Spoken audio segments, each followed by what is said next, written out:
weekend. To explain the situation with the Ukrainian stuff, I want to begin very randomly, and it'll sound very abstract. Trust me, I'm a professional here.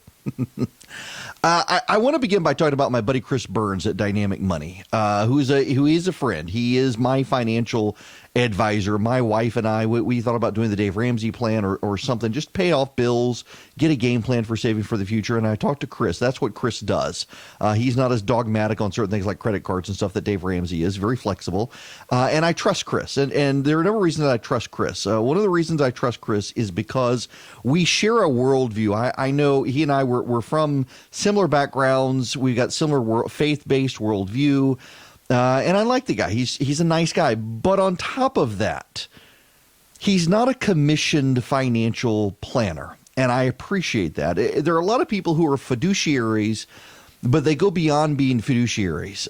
They add in products they want you to buy through them that they sell at commissions. And so you go to a financial planner and they encourage you to buy their in-house product. Well, they're probably getting a commission. And how do you know that that product is really the best product for you as opposed to the best product for the person who's selling it to you? Chris Burns and Dynamic Money, they don't do that. That's one of the reasons I've relied on him for financial advice. When I go to him, he essentially is like a primary care physician. He gets my investment guy. He gets my mortgage guy. He gets my life insurance guy. He gets my CPA, my lawyer, all involved in the process. And he kind of coordinates between them the financial care that I need. And I pay him a fee. He doesn't take a commission. So I know that the advice he's giving me is the advice he thinks is best for me. I'm paying him for that advice, and he's not getting money under the table. He's not getting a commission. He's not getting any of these things. He's just giving me the advice that he thinks will really benefit me. Now, I start the Ukrainian situation by talking about Chris because I've been thinking about it a lot that this weekend over how the media is engaged in this Ukraine story. The media is not giving me the news I need. They're giving me the news they want to give me because their worldview is hostile to mine, and they've become very invested in an anti-Trump narrative. And this is the important thing here. They're not invested in an anti-Trump narrative because they think the president is a menace to society, although they think that. They think that because they're actually partisan Democrats, and they're in a bubble filled with partisan Democrats. And in that world filled with partisan Democrats who hate the president, the media naturally hates the president.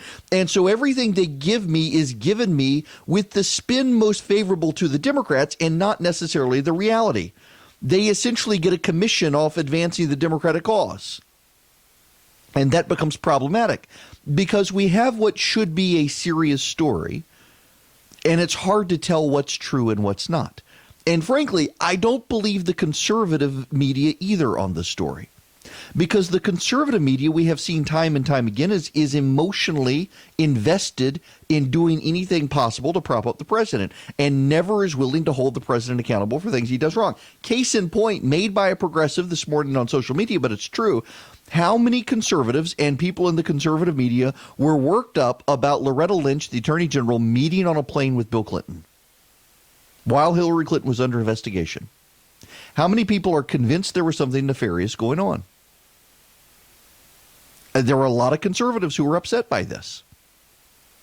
And I think they had reason to be. So you can see then why progressives may have concerns about President Trump supposedly meeting with the Ukrainian president and talking about Joe Biden. In fact, the president does admit that he talked about Joe Biden on the phone call. Here's the president talking about his phone call and on Joe Biden. Now, as far as my conversation was perfect. It was a perfect conversation. It couldn't have been any better. But we'll make a determination about how to release it, releasing it, saying what we said. It was an absolutely perfect conversation. The problem is, when you're speaking to foreign leaders, you don't want foreign leaders to feel that they shouldn't be speaking openly and good. You have to be talking to people. And the same thing for an American president. You want them to be able to express themselves without knowing that not every single word is going to be going out and going out all over the world. When I make calls, though, I know that there are a lot of people on those calls that are listening, intelligence people, with my approval, intelligence people and others. So when you're making a call, when you're talking to a leader of a foreign country, it's very easy to assume that you have many, many people listening, in addition to people listening on the other side. That is a very fair point. And one of the people listening says the president made no quid pro quo. That's in the Wall Street Journal, that the president did raise the Biden issue, but there was no quid pro quo. In fact, we now know from CNN that the whistleblower had no direct knowledge of the phone call, but heard about it essentially from office gossip. Now, here's the president on Joe Biden. Well, I won't be mentioning much. I mean, Vice President Biden did a terrible thing the way he put it. I'm not looking to hold him to anything. I'm not looking to hurt him with respect to his son. Joe's got a lot of problems. Joe's got enough problems without that. But what he said was a terrible thing. And, he really made it it was an offer. It was beyond an offer. It was something where he said, I'm not going to give billions of dollars to Ukraine unless they remove this prosecutor. And they removed the prosecutor supposedly in 1 hour. And the prosecutor was prosecuting the company of the son and the son. And you talk about something that shouldn't have been said. He just shouldn't have said that. Now, let's be clear here. If the president of the United States was making an inquiry with the president of Ukraine about whether his predecessor's administration tried to shape foreign policy to protect the son of the vice president, he has every legal right to do that. He has every right to do that. Now, if he reached out to the Ukrainian president and urged Ukraine to pursue Joe and Hunter Biden to help his political reelection, that would be impeachable. That would absolutely be impeachable. If the president tried to pressure Ukraine, threatened to withhold foreign aid to Ukraine unless they shaped foreign policy to hurt President Trump's political rival, that would be impeachable. But the Wall Street Journal says that didn't happen. And CNN now says, after a weekend of blowing this story up, CNN now says that the whistleblower didn't have firsthand knowledge. This is why on Friday, when this story broke, I wrote, if this happened, bad. But we don't know that it happened. What we also need to recognize is that the Biden family doesn't have clean hands in this. That's not to excuse the president. It's not to say we don't need to look into what the president may or may not have done. But let's just be clear here with the media. This goes back to the Chris Burns analogy. Chris Burns, financial advisor, completely fee-based, doesn't take commissions. He's giving me the best advice he can possibly give me, and I pay him for that advice, and I know he's not making money by steering me towards certain products. The same thing holds true here, that how is the president going to pursue this story? How is the media going to pursue this story? Where I can rely on Chris to give me fair advice because I know he's not benefiting. I cannot rely on the media because I know the media does benefit through the Democratic Party. And so I cannot rely on the media to give me an honest assessment now that this has become an issue about what may or may not have happened to Hunter Biden. Let me tell you how it read before the situation became something with which to get President Trump. This is from Ken Vogel, May 1st, 2019, in the New York Times. It was a foreign policy role Joseph Biden Jr. enthusiastically embraced during his vice presidency, browbeating Ukraine's notoriously corrupt government to clean up its act. And one of his most memorable performances came on a trip to Kiev in March 2016, where he threatened to withhold $1 billion in United States loan guarantees if Ukraine's leaders did not dismiss the country's top prosecutor, who had been accused of turning a blind eye to corruption in his own office and among the political elite. The pressure campaign worked. The prosecutor general, long a target of criticism from other Western nations and international leaders, was soon voted out by the Ukrainian parliament. Among those who had a stake in the outcome was Hunter Biden, Mr. Biden's younger son, who at the time was on the board of an energy company owned by a Ukrainian oligarch who had been in the sights of the fired prosecutor general. Hunter Biden was a Yale-educated lawyer who had served on the boards of Amtrak and a number of nonprofit organizations and think tanks, but lacked any experience in Ukraine, and just months earlier had been discharged from the Naval Reserve after testing positive for cocaine. He would be paid as much as $50,000 per month in some months for his work for the company, Burisma Holdings. The broad outlines of what Biden's roles intersected in Ukraine have been known for some time. The former vice president's campaign said he had always acted to carry out United States policy without regard to the activities of his son, and that he had never discussed the matter with Hunter Biden, and that he learned of his son's role with the Ukrainian energy company from news reports.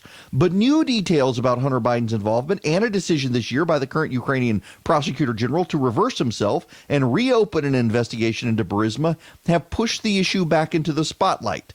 They show how Hunter Biden and his American business partners were part of a broad effort by Burisma to bring in well-connected Democrats during a period when the company was facing investigations backed not just by domestic Ukrainian forces, but by officials in the Obama administration. Now, why does any of this matter? Well, we know from Hunter Biden that he, in fact, did talk to his father about this. Hunter Biden himself is on record saying that he talked to his father about his role. Now, here's Ken Vogel on TV over the weekend talking about this situation. Ken Vogel wrote this story May 1st in the New York Times. On May 1st, which is this situation involving Joe Biden's son's work for this Ukrainian oligarch-owned gas company, which is, I have to quibble with some of what your previous guest said, is a significant liability for Joe Biden. Like, there is a story here. We've told some of it. There's more to be told. We're going to continue to sort of pull that back. Yes, and it's not just them. In fact, if you go to theresurgent.com this morning, I have a large piece with a lot of links to a lot of news outlets who have been chronicling this situation, showing just how much more complicated it is than the partisan media that just wants to get the president would have you believe. There's a story relating to how Joe Biden's family cashed in on his position. It includes his brother. It includes his son. It's from Politico. ABC News, in fact, reported on questionable coincidences about Hunter Biden to secure business while his dad was vice president, including as his dad was off to China with issues. Hunter Biden was picking up business in China.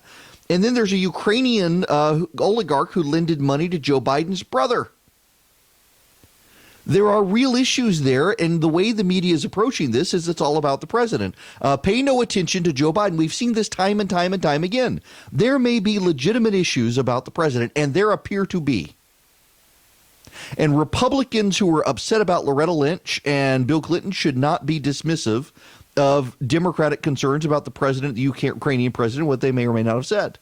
We should note it comes from a whistleblower. We should note the whistleblower does not have direct knowledge. We should note that the person who did have direct knowledge of the president's conversation says there was no quid pro quo. We should note the Wall Street Journal says there was no quid pro quo, but we should still understand that there are concerns. And after all, Trump is Trump. You can totally see that Donald Trump tried to get the Ukrainian president to engage on this issue. If you can't see that, you haven't been paying attention. At the same time, you should totally be able to see that the media will spin these stories into the worst possible case for the president, never giving him the benefit of the doubt, and they rush out the gate with these whistleblower stories only a few days later to say, wait, it turns out the whistleblower didn't actually see anything. This story is, in fact, complicated. And it doesn't help that the media has proven itself over and over again to be tirelessly, religiously, dogmatically opposed to the president and his election. It is very hard these days to try to wade through what's true and what's false and what's spin. And the problem I've got these days is I can rely on friends like Chris to give me great advice because I know their interest is aligned with mine. But I can't trust conservative media to tell me the truth. It's all spin to protect the president. They won't hold the president accountable on things they would gladly hold George W. Bush accountable for, and they won't hold the president accountable for things they were really outraged about Barack Obama for. But the same is true for the mainstream media. Look at their reporting on Brett Kavanaugh. Look at Bloomberg News standing by the reporter who got the Leif Olson story completely wrong. Look at CNN's bad reporting over the years about the Trump administration that had to be walked back, including firing some reporters who got it wrong. Look at the New York Times regularly getting these sorts of stories wrong about the president, imputing motive to the president that didn't exist. You can't trust anybody these days. About the only way I can figure out how to deal with these stories is to try to relay to you as fairly and honestly as I can both sides, and then try to synthesize and analyze between the two what the heck actually happened, and rely on friends of mine who I can pick up the phone to and say, can you tell me what you know? because the media wants to give us the most partisan spin fit to hurt the president, and the president's allies in the press want to give us the spin that will absolutely defend the president, and the truth is always between the two and is trying to figure it out. That's the problem. You used to be able to rely on the media overall to do this sort of stuff, and now they've given us ample reason to show us you can't rely on them either. Want to be on the show? Call Eric now at 877